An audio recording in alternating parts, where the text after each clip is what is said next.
Back when I was 18, I wasn't exactly the guy most parents would want their daughter bringing home.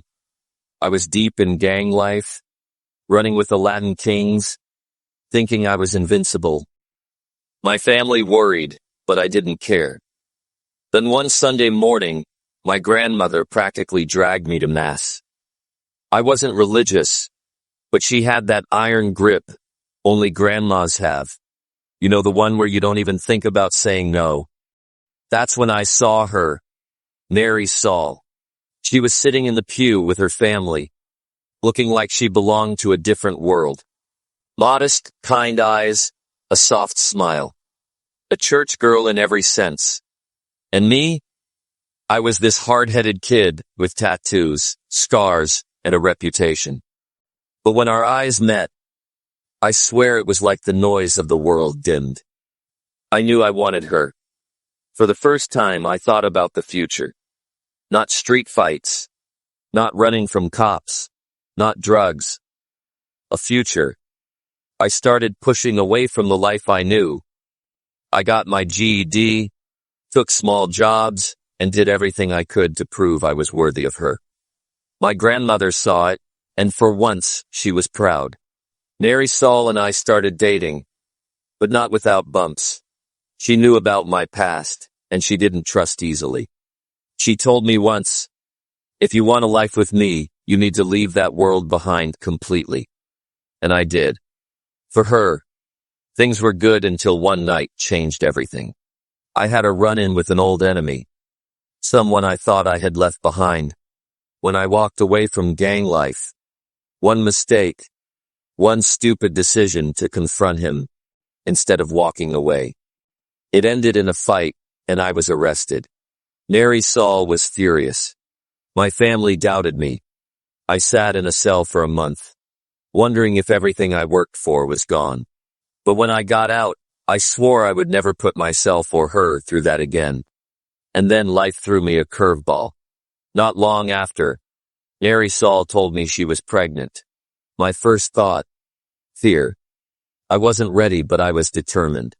I looked at her and promised, "I'll do whatever it takes. I'll be the man you and this baby need." And then life threw me a curveball. Not long after, Mary Saul told me she was pregnant. My first thought? Fear.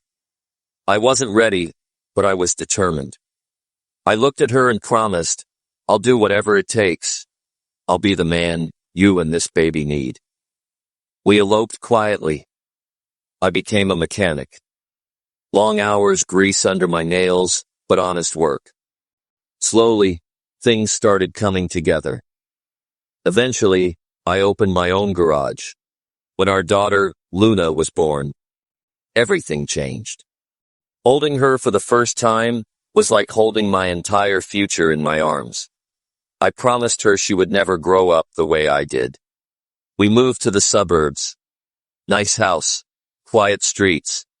I worked my ass off to give Luna the best life.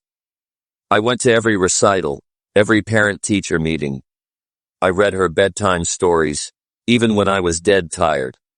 I wasn't perfect, but I tried. I thought I was building something unbreakable. But then, things shifted. When Luna turned 13, she changed. She went from being daddy's girl to slamming doors in my face. She ignored me, rejected me, and told me to leave her alone. Every "I love you" I gave was met with silence or an eye roll.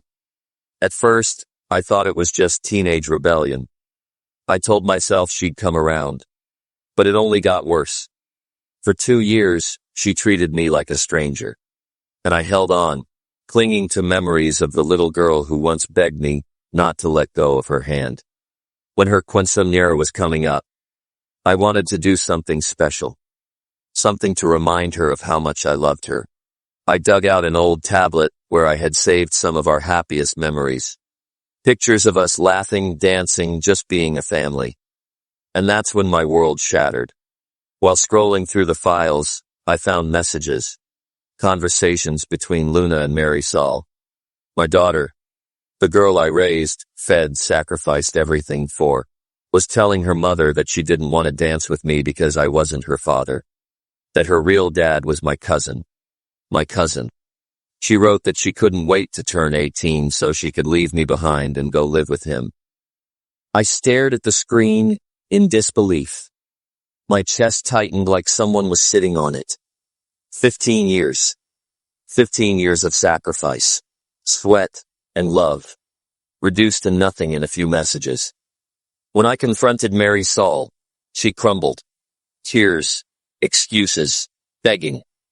She admitted the truth. Luna wasn't mine. My cousin, my own blood, was her father.